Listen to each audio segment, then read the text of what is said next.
I've got creaks and groans in my bedroom. In the heart of a quiet suburban neighborhood stood an old Victorian house, its faded charm masking a dark secret. Inside that house, tucked away on the second floor, was a bedroom that held more than just sweet dreams and peaceful slumber. It was a room where the past lingered, where shadows danced in the corners, and where the eerie whispers of forgotten souls whispered through the night. Nina, a young woman with an adventurous spirit, had just moved into the old house. She was captivated by its unique architecture and the allure of its mysterious history. But as she settled into her new bedroom, she began to notice something unsettling. Every night, as the clock struck midnight, the room would come alive with creaks and groans. At first, Nina dismissed it as the house's age and the settling of its time-worn bones. But the sounds grew louder and more distinct with each passing night.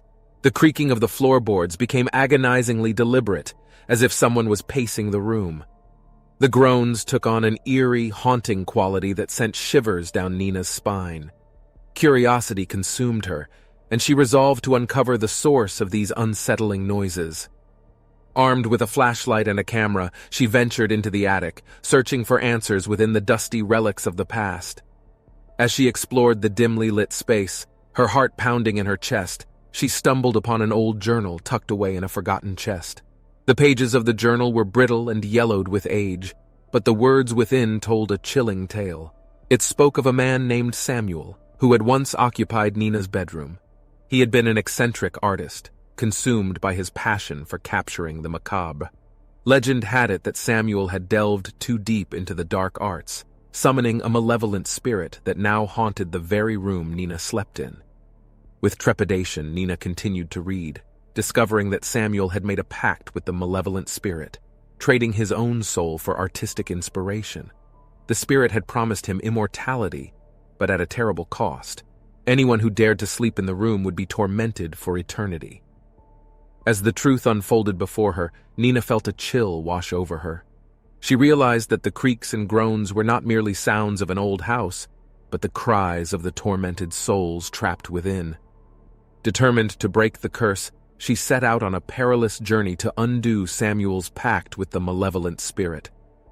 Guided by the cryptic instructions in the journal, Nina sought out a forgotten graveyard hidden deep within the woods.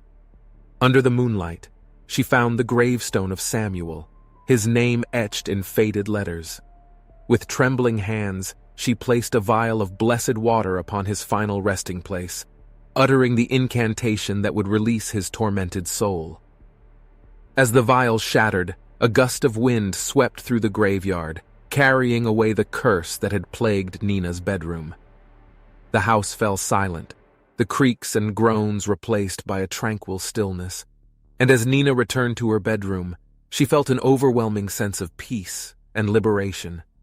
But just as she was about to lay her head on her pillow, she heard a whisper, chilling and intimate, as if someone was whispering straight into her ear. Startled, she sat up in bed, her heart racing.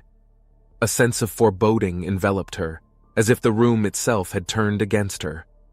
As she scanned the room, her gaze landed on a dark corner, where a shadowy figure lurked. The figure seemed to beckon to her, its form shifting and contorting, defying the laws of nature. Fear gripped her, anticipation building as she braced herself for what awaited her. But as the shadow approached, creeping closer and closer, ready to unleash its terror, Nina's eyes shot open.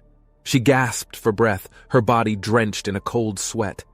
It had all been a dream, a nightmare that had toyed with her senses and tested her courage. Relief washed over Nina as she realized it was all in her imagination.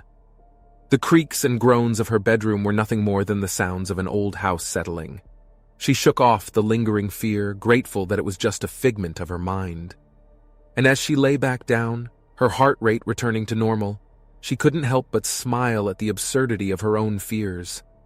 The shadows in her room seemed harmless now, and she drifted off to sleep, knowing that the real monsters were merely products of her dreams.